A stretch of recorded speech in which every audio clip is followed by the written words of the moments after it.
আসসালামু আলাইকুম ওয়া রাহমাতুল্লাহ। প্রিয় দর্শক, আজকের ভিডিওতে যে 5টি আমলের কথা আমি আপনাদেরকে বলবো, এই আমলগুলো করতে বড়জোর 1 মিনিট বা 2 মিনিট সময় লাগবে, কিন্তু এর ফজিলত হলো হাসরের ময়দানে নেকের পাল্লায় এই আমলগুলোর ওজন অনেক ভারী হবে ইনশাআল্লাহ। আপনি কি চান যে মৃত্যুর পর হাসরের ময়দানে যখন আপনার আমলনামা ওজন দেওয়া হবে তখন মিজানের ডান দিকের নেকের পাল্লাটা ভারী হোক?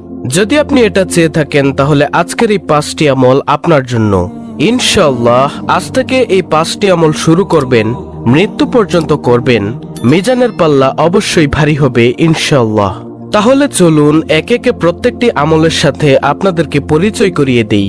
প্রিয় দর্শক, আজকের ভিডিওর 5টি আমলের মধ্যে সর্বপ্রথম আমলটি হচ্ছে সুবহানাল্লাহি ওয়া বিহামদিহি সুবহানাল্লাহিল আজিম।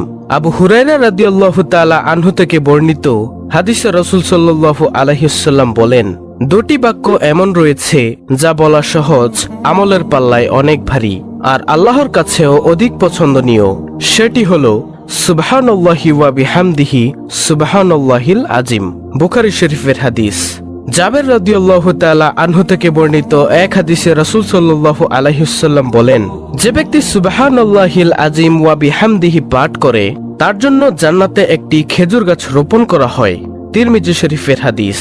প্রিয় দর্শক, মানুষের এখন নানা ধরনের ব্যস্ততা, কাজের ভিড়ে নিয়মিত নফল ইবাদত করা হয়তো অনেকের সম্ভব হয় না, কিন্তু যে কোনো মুহূর্তে আল্লাহ তাআলার প্রশংসায় তার জিকির করা অনেক সহজ।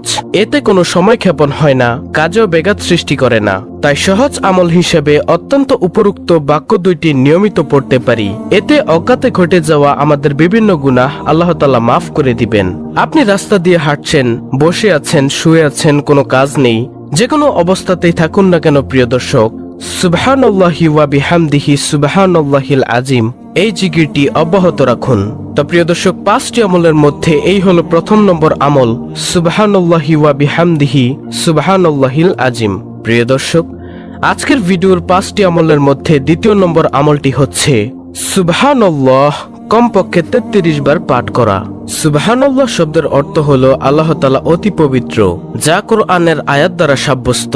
হযরত আব্দুল্লাহ ইবনে আব্বাস রাদিয়াল্লাহু আনহু বর্ণনা করেন, এই বাক্যটির অর্থ হলো আল্লাহ তাআলা পবিত্র, অর্থাৎ আল্লাহ তাআলা যাবতীয় মন্দ ও সকল প্রকার দুষ্কৃতি থেকে সম্পূর্ণ পবিত্র। একবার হযরত ওমর রাদিয়াল্লাহু আনহু হযরত আলী রাদিয়াল্লাহু আনহুর নিকট প্রশ্ন করেছিলেন, আমরা লা ইলাহা ইল্লাল্লাহ এর অর্থ জানি, কিন্তু সুবহানাল্লাহর তাৎপর্য কি? তখন হযরত আলী রাদিয়াল্লাহু আনহু জবাব দিয়েছিলেন, আল্লাহ তাআলা এই বাক্যটি নিজের জন্য পছন্দ করেছেন, তিনি এ বাক্যটি দ্বারা সন্তুষ্ট হন। এ বাক্যটির জিকির আল্লাহ তাআলার মহান দরবারে অত্যন্ত পছন্দনীয়।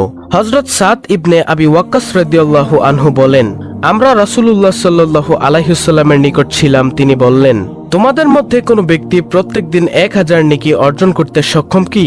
তন্মধ্যে একজন বললেন, আমাদের মধ্যে কোনো ব্যক্তি কিভাবে 1000 নেকি অর্জন করবে? তখন রাসূল সাল্লাল্লাহু আলাইহি ওয়াসাল্লাম বললেন, 100 বার সুবহানাল্লাহ বললে তার জন্য 1000 নেকি লেখা হবে, অথবা তার 1000 পাপ মোচন করা হবে। মুসলিম শরীফের হাদিস, মিশকাত শরীফের হাদিস। পরিশেষে আল্লাহ তাআলার পবিত্রতা বর্ণনা করেছেন ফেরেশতারা, যার বাস্তব শিক্ষা কোরআনে কারিমে তুলে ধরা হয়েছে। রাসূল সাল্লাল্লাহু আলাইহি ওয়াসাল্লামের হাদিস দ্বারা ফজিলত বর্ণনা করা হয়েছে। সুতরাং প্রিয় দর্শক, অনেক ছোট বাক্য সুবহানাল্লাহ এর জিকির অত্যন্ত জরুরি। তাই প্রিয় দর্শক, যদি চান মিজানের পাল্লা ভারী হোক তাহলে সব সময় পাঠ করুন সুবহানাল্লাহ। আল্লাহ তাআলা মুসলিম উম্মাহকে সকাল সন্ধ্যায় এ জিকির করার তৌফিক দান করুন, আমিন। প্রিয় দর্শক, 5টি আমলের মধ্যে তৃতীয় নম্বর আমলটি হচ্ছে আলহামদুলিল্লাহ এর জিকির করা। আলহামদুলিল্লাহ শব্দের অর্থ সমস্ত প্রশংসা মহান আল্লাহর জন্য।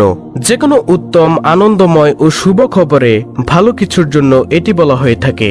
পছন্দনীয় কিছু দেখলে বা শুনলে আলহামদুলিল্লাহ বলতে হয়।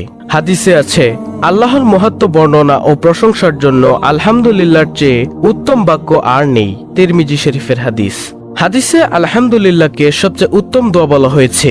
প্রিয় নবী সাল্লাল্লাহু আলাইহি ওয়াসাল্লাম বলেছেন, সর্বোত্তম ফজিলতপূর্ণ বাক্য হলো লা ইলাহা ইল্লাল্লাহ এবং সর্বোত্তম দোয়া হলো আলহামদুলিল্লাহ। তিরমিজি। মহানবী সাল্লাল্লাহু আলাইহি ওয়াসাল্লাম আরো বলেছেন, আলহামদুলিল্লাহ আমলের পাল্লা পূর্ণ করে দেয়, আর সুবহানাল্লাহ ও আলহামদুলিল্লাহ শব্দ দুটি আসমান ও জমিনের খালি জায়গা পূর্ণ করে দেয়। মুসলিম শরীফ। যে কোনো অবস্থাতেই থাকুন না কেন প্রিয় দর্শক, আলহামদুলিল্লাহ এই জিকিরটি অব্যাহত রাখুন। তারপরে ৪র্থ নম্বর আমলটি হলো লা হাওলা ওয়ালা কুওয়াতা ইল্লা বিল্লাহ। লা হাওলা ওয়ালা কুওয়াতা ইল্লা বিল্লাহ হলো জান্নাতের গুপ্তধন সমূহের মধ্যে একটি গুপ্তধন। আব্দুল্লাহ ইবনে আমর রাদিয়াল্লাহু আনহু বর্ণনা করেন, রাসূলুল্লাহ সাল্লাল্লাহু আলাইহি ওয়াসাল্লাম বলেছেন, পৃথিবীর বুকে যে ব্যক্তি বলে লা ইলাহা ইল্লাল্লাহু ওয়াল্লাহু আকবার ওয়ালা হাওলা ওয়ালা কুওয়াতা ইল্লা বিল্লাহ, তার অপরাধগুলো ক্ষমা করে দেওয়া হয়, যদিও তা সাগরের ফেনা রাশির মতো পরিমাণ হয়। সুবহানাল্লাহ। তিরমিজি শরীফের হাদিস, হাদিস নম্বর 3460। এই দোয়াটির অর্থ হচ্ছে, আল্লাহ তাআলা ছাড়া কোনো উপাস্য নেই, আল্লাহ সুমহান, আল্লাহর সাহায্য ছাড়া পাপ মুক্তির কোনো পথ নেই, আল্লাহর সাহায্য ছাড়া ইবাদতের কোনো শক্তি নেই। এটি একটি গুরুত্বপূর্ণ বাক্য। এর ফজিলত সওয়াব অনেক বেশি। যখন মানুষ নিজের সক্ষমতার বাইরে কোনো পরিস্থিতি ও কাজের মুখোমুখি হয় যা সম্পাদন করা তার উপর কষ্টসাধ্য হয়ে পড়ে, তখন এই বাক্যটি পড়তে হয়। এছাড়া শয়তানের কোনো প্রতারণা ও আক্রমণ থেকে বাঁচার জন্য এই দোয়াটি পড়া হয়, লা হাওলা ওয়ালা কুওয়াতা ইল্লা বিল্লাহ। এটি পাঠ করে দোয়া করলে দোয়া কবুল হয়। বাড়ি থেকে বের হওয়ার সময় পাঠ করলে নিজেকে হেফাজত করা যায় এবং শয়তান দূরে সরে যায়। তাই প্রিয় দর্শক, যদি চান জান্নাতের গুপ্তধন পেতে, যদি চান মিজানের পাল্লা ভারী হোক, তাহলে সব সময় পাঠ করুন লা হাওলা ওয়ালা কুওয়াতা ইল্লা বিল্লাহ। প্রিয় দর্শক, আজকের ভিডিওর 5টি আমলের মধ্যে সর্বশেষ আমলটি হলো নবীজি সাল্লাল্লাহু আলাইহি ওয়াসাল্লামের উপর দুরূদ পাঠ করা।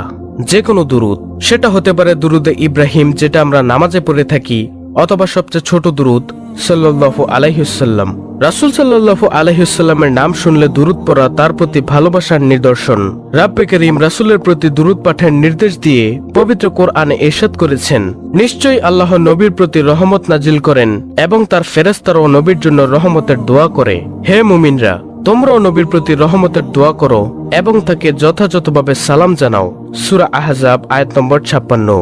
অন্য হাদিসে রাসূল সাল্লাল্লাহু আলাইহি ওয়াসাল্লাম ইরশাদ করেছেন, যে ব্যক্তি আমার প্রতি একবার দুরূদ পাঠ করে আল্লাহ তাআলা তার প্রতি 10 বার রহমত বর্ষণ করেন, তার 10টি পাপ ক্ষমা করে দেন এবং তার মর্যাদার স্তর 10 গুণ বৃদ্ধি করে দেওয়া হয়। নাসাই শরীফের হাদিস। রাসূলের প্রতি দুরূদ পাঠকারী ব্যক্তি কিয়ামতের দিন রাসূলের একেবারে কাছেই থাকবে।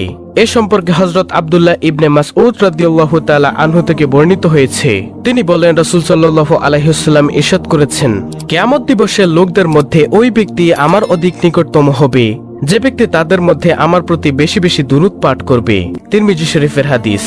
তো প্রিয় দর্শক, এই হলো মাত্র 1 মিনিটে করা যায় মিজানের পাল্লা ভারী করার এমন 5টি আমল। অত্যন্ত গুরুত্বপূর্ণ একটি ভিডিও, তাই ভিডিওটিতে একটি লাইক দিবেন এবং কমেন্টে আমিন লিখবেন এবং ইসলামের আলো চ্যানেলটিকে সাবস্ক্রাইব করে বেল বাটন অল বাজিয়ে দিবেন এবং অন্য মুসলিম ভাই বোনদের কাছে ভিডিওটি শেয়ার করে দিবেন যেন তারাও আমলটি করতে পারে। আল্লাহ রাব্বুল আলামিন আমাদের সকলকে মিজানের পাল্লা ভারী করার এই 5টি আমল করার তৌফিক দান করুন। আমিন।